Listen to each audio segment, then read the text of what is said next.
Major conflicts emerge in US-Ukraine meeting in Saudi Arabia. On March 11th, a high-level meeting between US and Ukrainian delegations was held to discuss ways to end the conflict with Russia. However, the two sides remain divided on the issue of Ukraine's territorial integrity.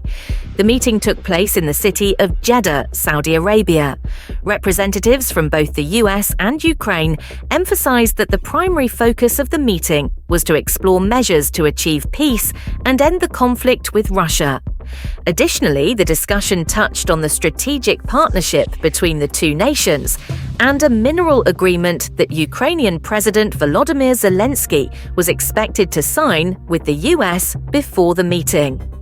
A US presidential envoy revealed that Zelensky had sent an apology letter to former President Donald Trump, which was seen as a positive development. Ukraine hoped for a constructive and positive meeting in which the US would listen to Kyiv's concerns. President Zelensky stated, "I believe this meeting will yield results, and Ukraine will do everything to ensure that our national interests are properly considered." The Ukrainian Foreign Ministry confirmed that the meeting's focus was on ending the conflict, restoring peace, and strengthening US-Ukraine relations. Ukraine presented the US with a proposal for a ceasefire in the air and at sea, urging Washington to pressure Moscow into accepting it as a foundation for peace.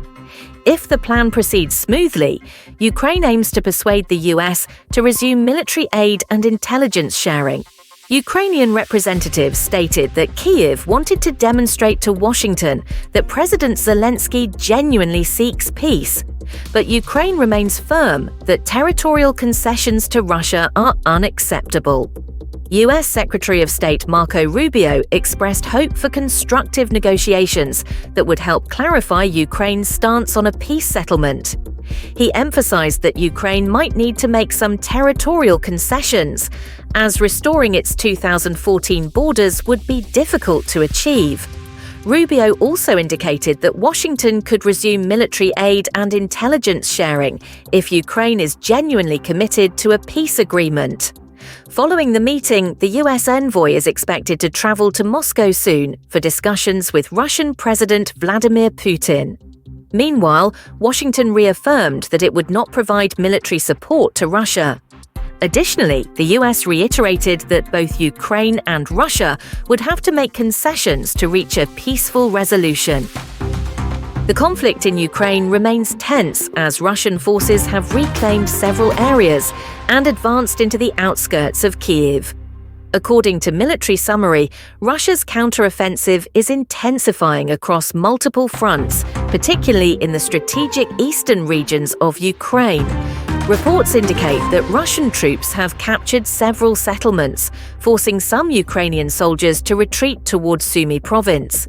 Preliminary data suggests that additional areas have also fallen under Russian control, while Ukrainian forces are struggling to reorganize their defenses. Some Ukrainian units continue to resist in hopes of reinforcements, but battlefield conditions indicate that Ukraine's defensive lines are gradually weakening. Ukraine's General Staff confirmed that 126 clashes took place on March 10th, including 21 engagements in the Lyman and Pori directions. Russia has carried out multiple airstrikes and artillery bombardments, while Ukrainian forces attempt to repel the attacks. In Kyiv, air defense systems were activated to protect the capital from Russian airstrikes. Kyiv Mayor Vitaly Klitschko urged residents to stay in shelters as air raid sirens sounded in the early hours of March 11th. The conflict remains intense, with no signs of de-escalation in the near future.